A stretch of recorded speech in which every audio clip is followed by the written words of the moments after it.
खबर शामिल करते हैं तहसील नौशहरा से, जहां पर पुलिस की जानिब से बड़ी कार्रवाई की गई।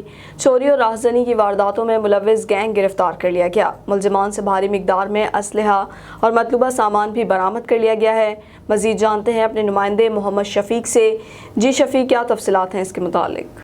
जी, हम इस वक्त मौजूद हैं थाना नौशहरा के अंदर, जहाँ पर पुलिस की जानिब से एक बड़ी कार्रवाई की गई है और 6 रुकनी जो है डकैत गैंग है वो गिरफ़्तार कर लिया गया है।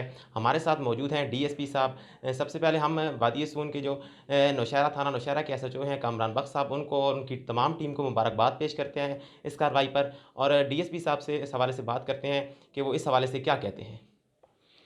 इस हवाले से गुजारिश ये है कि तकरीबन 1 माह से चोरी और डकैती की वारदातों की एक चेन रिएक्शन टाइप सूरत हाल थी, जिस पे पुलिस ने बहुत काम किया और इस हवाले से एसएचओ नौशहरा ने एक 6 रुकनी गैंग, जिसे हम माची गैंग कहते हैं, जिसका सरगना फजल रहमान था, गिरफ़्तार किया, जिससे बड़े पैमाने पर माल मसरूक़ा स्टोलन प्रॉपर्टी के अलावा 21 इल्लीगल वेपन्स और 1600 गोलियां भी बरामद हुई हैं, जिससे उम्मीद है कि जो क्राइम की वेव थी वो अब बिल्कुल ख़त्म हो जाएगी और ज़्यादा बेहतर और पुरअमन माशरा होगा।